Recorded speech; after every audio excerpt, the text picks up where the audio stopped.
America. Welcome to Life, Liberty, and Levin. And I'm here with Dr. Larry Arnn. How are you, sir? I'm very well. Great to be with you.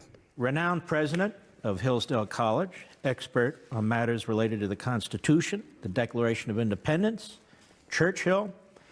And today's show, we're going to dive deeply into these issues. Let's start with the Declaration of Independence. Everybody knows we celebrate July 4th as Independence Day.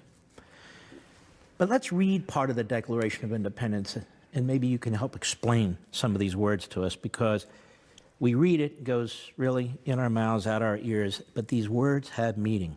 First of all, before I even read it, they were very, very meticulous, weren't they, about what they put in the Declaration? Yeah, well, they, mostly on the motion of John Adams, they picked Thomas Jefferson, who had proved to be a beautiful writer of pamphlets leading up to the American Revolution.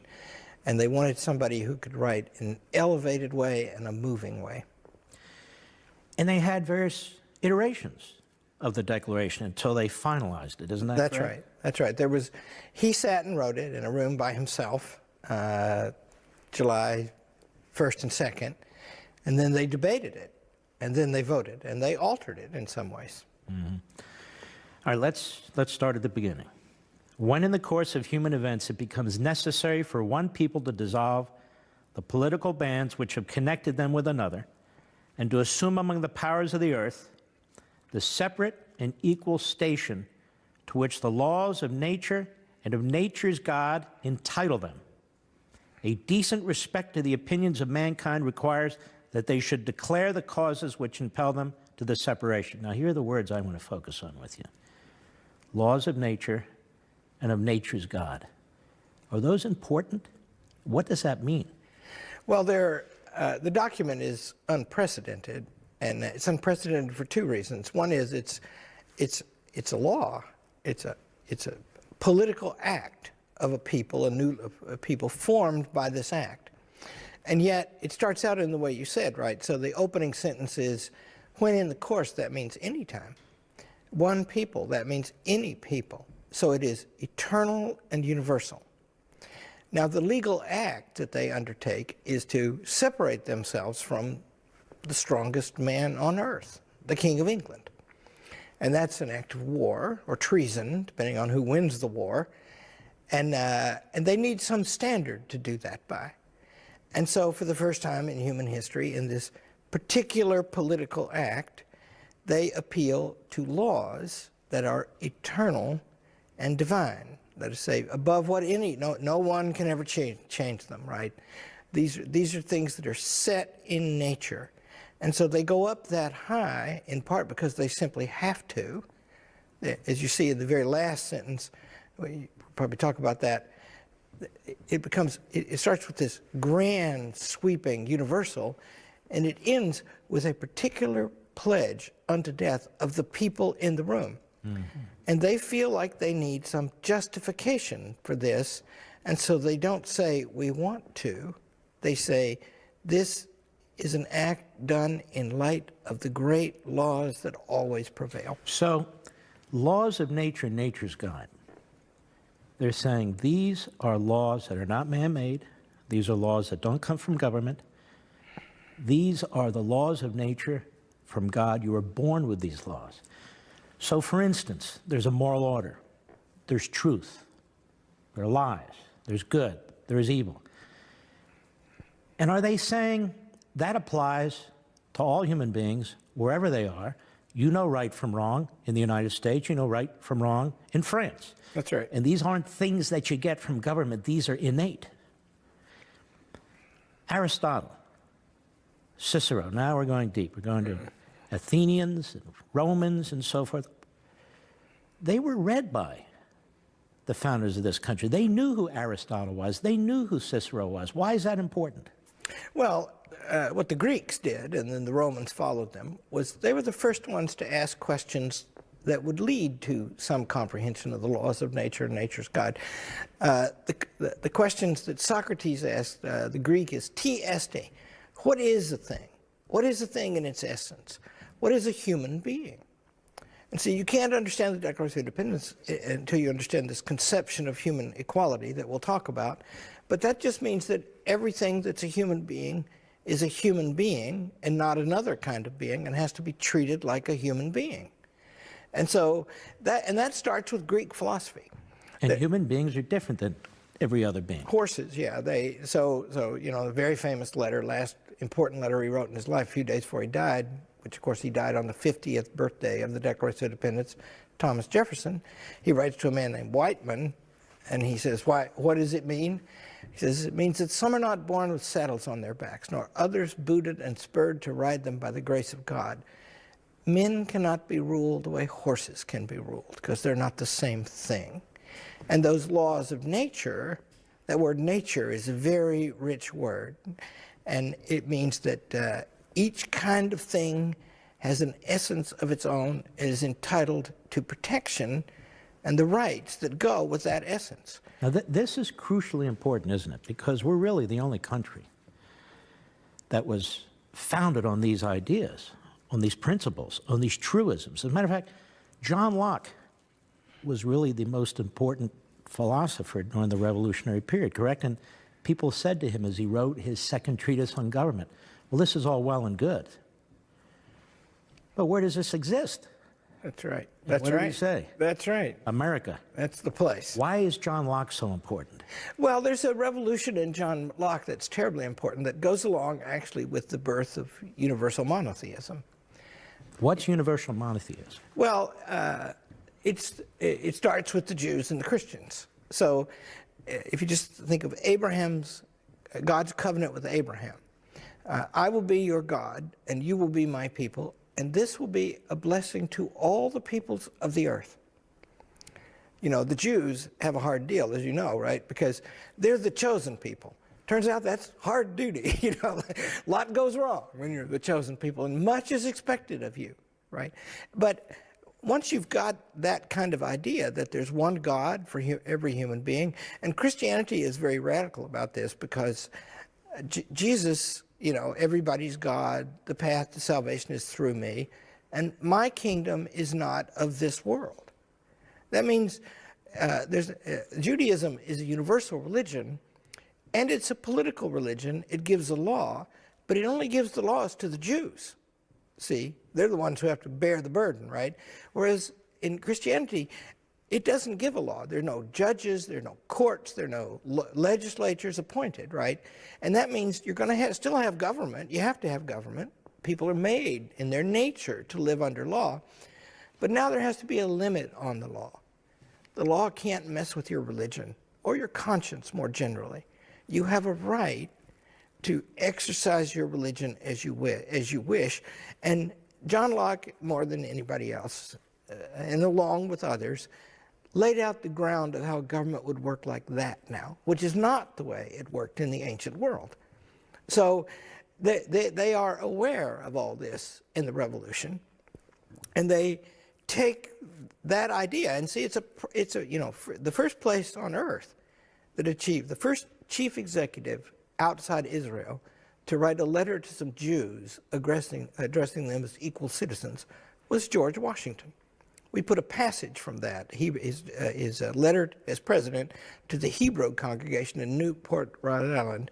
We put a passage on that on our Christmas card at Hillsdale College every year. Mm-hmm. And it's very beautiful, right? And so we get freedom of religion established, not, he says, Washington says to these Jews, he says, it is now no more that we speak of religious toleration as if it were by the indulgence of some that others enjoy their inherent natural rights. See?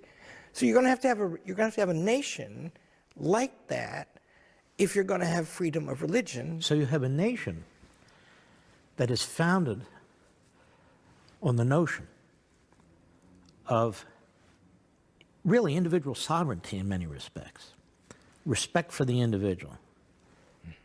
At birth, certain rights at birth that are recognized in the Declaration of Independence. Natural law, a given eternal moral order, like the golden rule or what have you. It is because it is. And we have this Declaration of Independence where these men come together and really for the first time in mankind proclaim this. Now, they also say in the Declaration of Independence, we hold these truths to be self-evident, that all men are created equal. They're endowed by their Creator with certain unalienable rights. They are repeatedly talking about the Creator. That's right. And God and the divine. These unalienable rights, self-evident. Isn't that what you're talking about when you talk about natural law? What are these unalienable rights, and what did they mean by created equal? So it's a precept of the natural law that all men are created equal.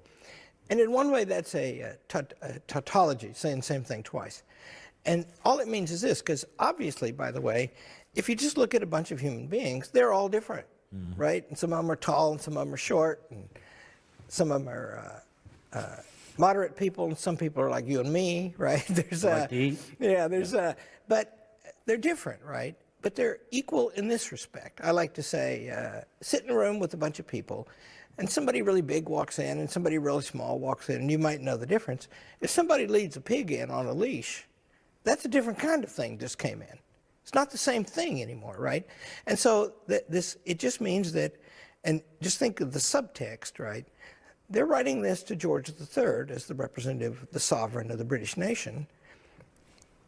You're just like us. You may not rule us except by our consent. In 1774, Jefferson wrote the very beautiful Summary View of the Rights of British North America. And in the final paragraph, he begins by addressing the king. Let those flatter who fear. It is not an American art. Isn't that great? And these men who do this, who are well-read, enormously articulate, spreading the word, and they meet in Philadelphia at Independence Hall. And the word disputes, they come up with this document. This was a death sentence for every one of them, wasn't it? That's right. There was, at the time of the Declaration of Independence, there was a writ issued by the king for the arrest of most of the people who signed it, and then all the others were added. And it wasn't given to a policeman or a prosecutor, it was given to a general. And he was to use the army to find them and kill them or put them on ships and take them to England. And so they know that. There's one of the founders who's from Pennsylvania, and he said to his wife, it's in these wonderful records, the signers of the Declaration of Independence, he said, you know, we're going to vote for independence. And she said, yes. And he said, I'm going to vote for it. And she said, yes. And she said, our farm is near the sea. They're going to take our farm. And she said, you will find us somewhere to go. And that's why, you know, in the last sentence, you know, as the first sentence is universal, eternal, and divine, the last sentence is, in support of this declaration, we mutually pledge to each other, the ones in the room, to all the others in the room, our lives, our fortunes, and our sacred honor. And that was a practical fact on their mind. When we come back, I want to talk about the relationship of the Declaration to the Constitution, and then the attack on both by the progressives. Now, the Declaration, Abraham Lincoln, when he was running for the Senate and he was debating Douglas, often referred to the Declaration of Independence. This is the lead up to the Civil War. During the Civil War, he often read from it and quoted the Declaration of Independence. Why did he do that? Lincoln was poetic and profound, so you can never go wrong reading Abe Lincoln. He had a problem that's a practical problem that's like the problem that the founders faced with the King of England. The problem was most people didn't think back then that they didn't want black people marrying their kids, and most of them didn't really want a lot of them around. And Douglas exploited that. In the Charleston debate, he says, did you know, he says to the people, that Lincoln's friend Fred Douglass, who spoke on our campus twice, you know, and there's a statue of him there now, rode through this town last week in a carriage driven by a white man. And this is the great Frederick Douglass, an escaped slave, brilliant man, who helped lead the abolition movement. That's right. And in the Lincoln-Douglas debates, only Lincoln rises to great heights. Douglas's health was actually destroyed by this experience. But Lincoln says, you know, maybe the black woman is not my equal. You think, why don't you let her alone? Because isn't she the equal of every one of us in the right to eat the bread that she earns with the sweat of her own face? You see, Douglas says, I can take a hog or a buckboard into the federal territories and the federal government will protect my property. Why not my slave? And Lincoln says, good point, if there's no difference.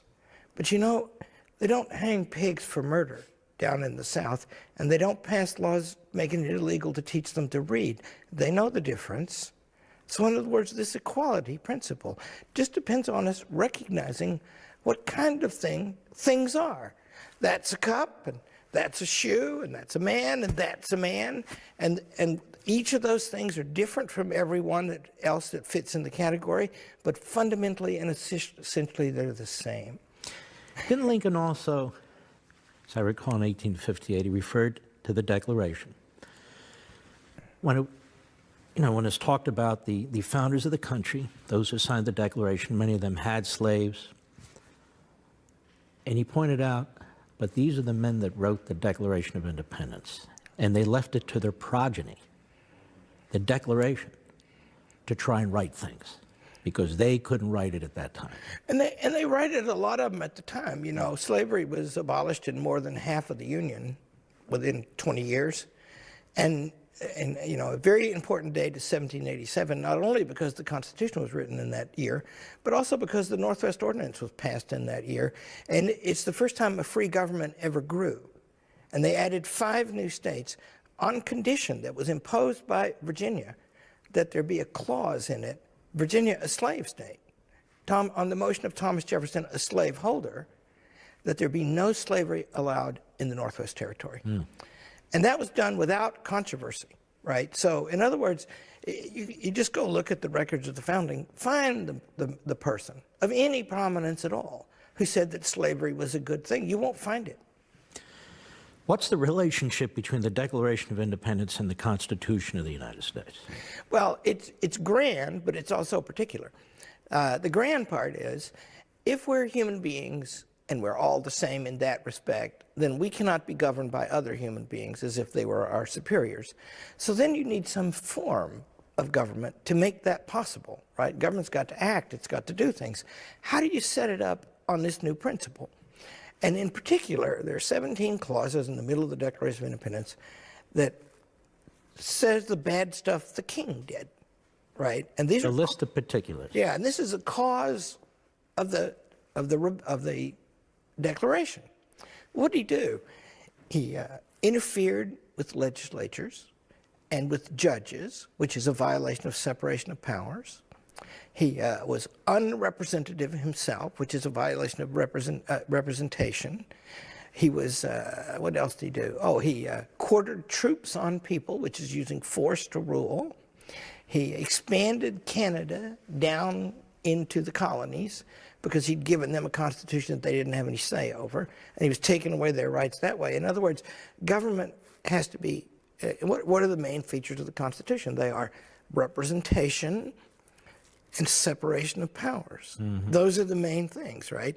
And so the Constitution is implied, and the positive Constitution is just the springing to life of these negative claims against the king in the Declaration. So it's the governing manifestation of the Declaration.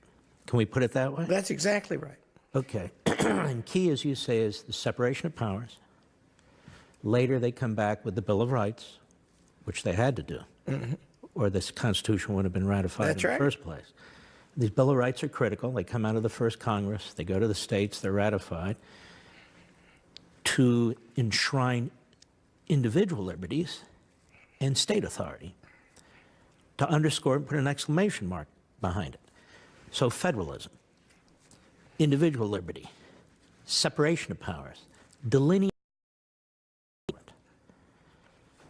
And then this force develops, they call themselves progressives. This regressive force develops out of the philosophy of Hegel, and Marx. Right. What is this philosophy of progressivism that develops out of these philosophers? So classic philosophy and the philosophy of the Declaration of Independence, it looks out at the beings in nature and distinguishes them and sees what their essences are and reaches a hierarchy about what they're like, right? And that's understood to be essential. Well, historicism is what these Hegel and Marx. And what is historicism? The constant development of the human being so that the past history is lopped off and everything begins that Everything. day? And it even goes beyond the human, right? Everything is change. And everything is, not only is everything subject to change, everything is formed by the process of change.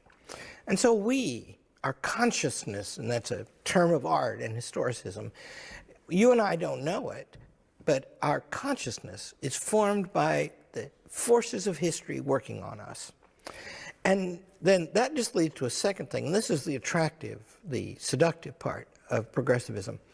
And that is, once you know that everything is in a process of change, first of all, the first thing that happens is it means that they start writing about this Declaration of Independence, that it was really good for the time but not relevant anymore. So, no declaration. Yeah, and that won't work, by the way, because if the Declaration is false now, it was false then by its own terms, right? But never mind that. So they wipe all that out. But then the second thing is, now you see, wow, if everything is changing, maybe we could get control of the process of change. We could become the creators of everything. And we would have this new idea born in a new way in historicism. We would have science. We would have, which now is not understood as knowing, which is what Let me stop you there. So progressivism creates this false science, replacing unalienable rights, the laws of nature, the entire purpose of the founding of the United States. I want to pick it up from there. So we were saying before the break, we have these change agents, these self-appointed change agents, because we're unmoored now from tradition and custom and our own history. We use it to the extent we need it to create change, and then we reject it, and we condemn it. So progressivism is about, as you were pointing out, this constant change, dressed up as science, political science, behavioral science, social sciences. So my question to you, Dr. Arndt, is this. How is that ideology, how is it compatible with limited constitutional government, separation of powers? It's not, is it? Well, it's explicit in Woodrow Wilson and John Dewey and all those guys. It's explicit that they don't like separation of powers and they don't like checks and balances. They say, Woodrow Wilson says in a famous passage, that that's accountable to a time when Newton reigned, which is not where they got it. Mm-hmm. Now we know Darwin, and we know that everything is history and development and change. And our business now is to get control of that.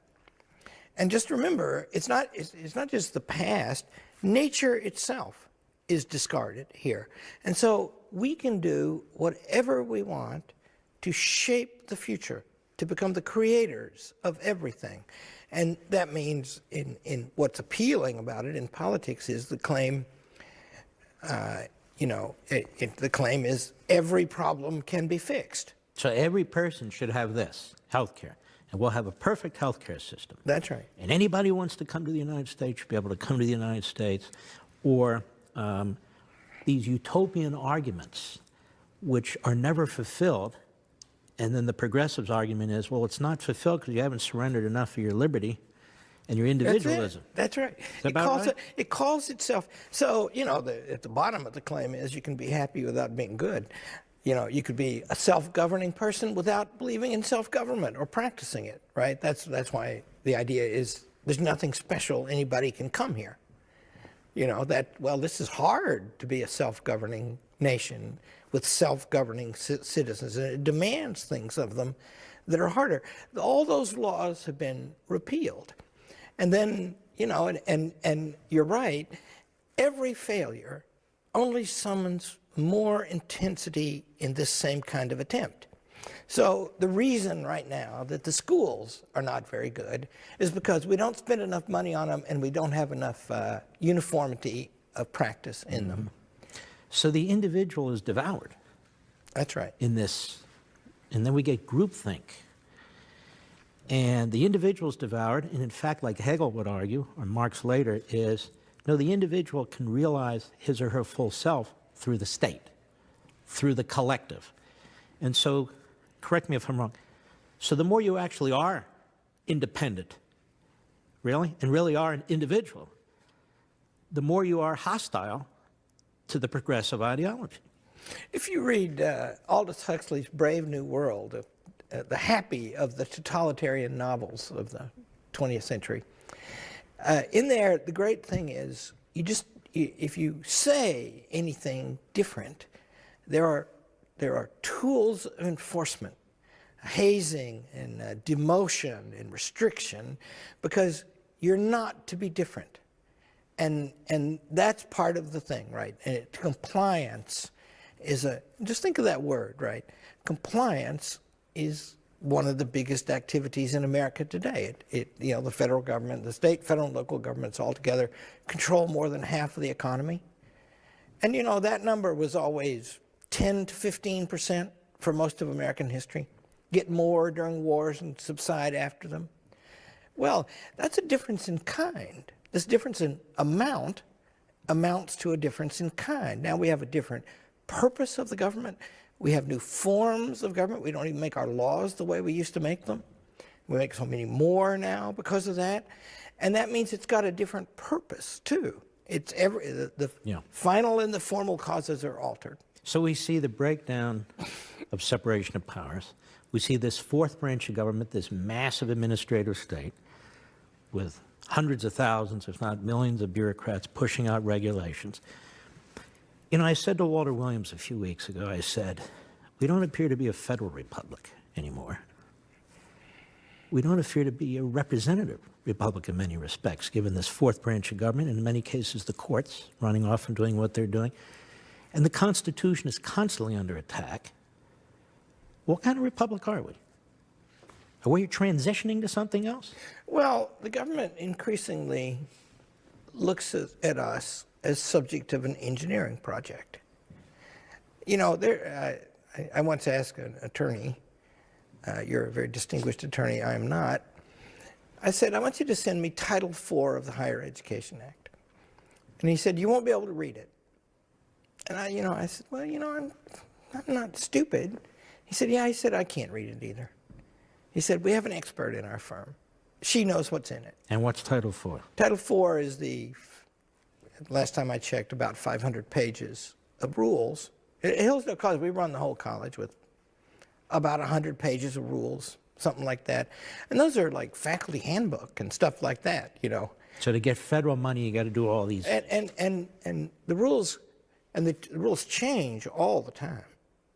Once you take the federal money, it includes loans that take a long time to pay back, and you can't get out from under them once you do it. But this is until the loans are all paid. It's a very important point. When we come back, I want to address with you this issue of progressivism in the classroom. Yeah.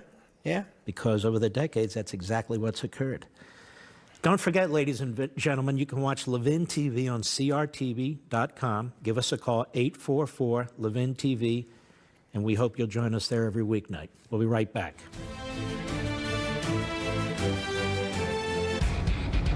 We're back with my friend, Dr. Larry Arndt, president of Hillsdale College, a magnificent institution. We've been associated with Hillsdale on radio for a long time. But anyway, let's get into the classroom here. Progressivism is ubiquitous. But one of the things that one of the so-called great progressives of 100 years ago focused on was education, John Dewey. What happened there? Well, this new principle works itself out, and it changes everything about what you learn.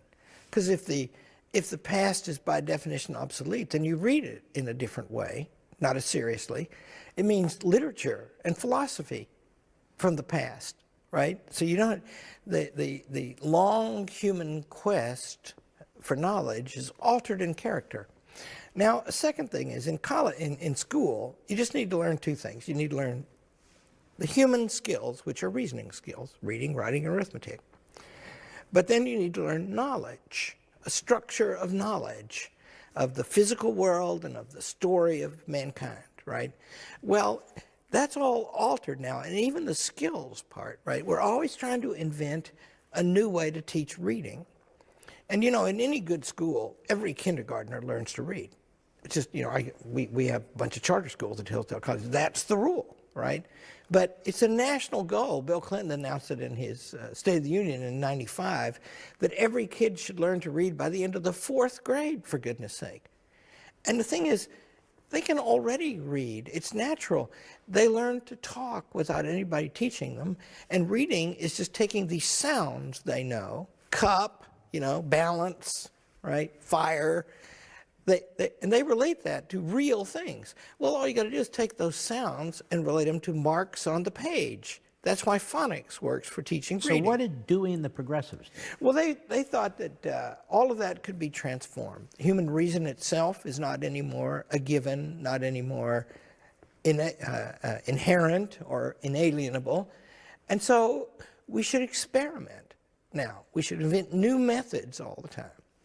And we should get faster and faster, and we should transform ourselves into something else, not into a good one of these kinds of things, but into a different kind of thing, whatever we want to make, see?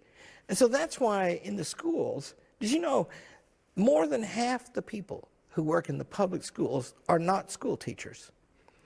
And that's a thing of recent development. Since 1950, the Friedman Foundation did this. Students have grown 200%, teachers have grown 250%, non-teachers have grown 700%. So they've built this like industrial educational complex. That's right. And you really can't break into it. They've got the NEA and the AFT. There's this ancestral relationship among administrators. And what goes on in the classroom, parents and communities that pay for all this, and it's their kids after all, have less and less say about That's right. it. So it's and see the legal licensing part of it, because progressivism comes into America from Germany through a few universities, spreads to others, and then spreads throughout the society, right? And so today, in most states, if you want to be a school teacher, you've got to get a certification that basically requires that you go to some department of education in a university, and they lay out, and they don't teach you algebra. You're indoctrinated. They teach you algebra for teachers, which means you might not know all that much algebra, but you know processes of teaching. And so they're deliverers now, right? And the great thinkers at the top of the administrative state can pour in ideas, and they go along the teachers who are like conveyor belts and get to the students. And that means that these progressive ideas are now legally tied in huge ways with more than half of the budget of every state in the union into a system that guarantees that it's uniform up and down, and increasingly tries. And the consequence is the sort of thing we saw the other day, where kids were leaving the schools to join in a march related to the Second Amendment or against the Second Amendment. And it develops groupthink. It develops the sort of situations we have on college campuses where certain people with certain points of views aren't able to speak. So we get groupthink and we get conformity, as you brought up earlier. Dr. Arnn, what have our classrooms become? Well, for example, in states with strict Common Core standards, now often in many schools, teachers are required to submit weekly lesson plans, and every point they cover has got to be related to something in the specific passage in the bureaucratic standards. And so they're controlled tightly from above. And that takes what out of it? That means that the students, they're just doing what they're told all day long. And you talked about those demonstrations. A third grader in a demonstration. That's an amazing thing to happen. And just think of that word, demonstration. There's a beautiful thing from Lincoln that says, a guy said to him, "How did you learn to speak so well?" And he said, "Well, I kept running across the word demonstrate. And I looked and looked to discover what it meant. And I decided it was some high standard of proof. And so I left my situation in Springfield And I went home, and I did not come back until I could repeat all of the propositions of Euclid from memory. Now that's what made Abraham Lincoln what he was. And being a third grader, being told to go out and wave signs, that doesn't advance you toward that real independence of mind and character that an excellent education will give you. The word independence. We've used the word individualism. So this kind of devours again independent thinking. And yet here these institutions exist, we think, for academic freedom, for free speech, in order to learn, to gain knowledge. And what appears to happen is that it's to advance a social agenda, climate change, or whatever the agenda is. And it is always of the progressive agenda, pretty much, is it not? Yeah, and you know, climate change, whatever you think about it, is complex. But climate, what does that word mean? What does change mean? What does demonstrate mean? The substance of education, I said earlier, you know, Socrates is always TST. What is a thing? Education is getting a strong grasp of what things mean. And these conclusions that are drawn that later that become public policy issues, school is not the place to do that. You're preparing to participate in that in school. And you know, these, just remember, half the people shave off more than half the budget of education. More than half of it goes to people who do not teach. And they have interests to protect, and they organize the schools increasingly to protect those interests. Mm-hmm. And so there's not as much actual education that goes on in these schools anymore. There's much more social policy and that sort of thing. Education, Mark, is like this, like you and me. We've known each other 30 years. We didn't plan this conversation out very well. It's not for us to judge whether it's any good or not. But neither one of us could have predicted exactly what was going to happen because we're both talking. Right. And we react to each other. We've always liked to do that. Yes. A classroom should be like that. Yeah. The kids help, but there's a common task in front of all of them. And if you identify that right, the classrooms are magical places.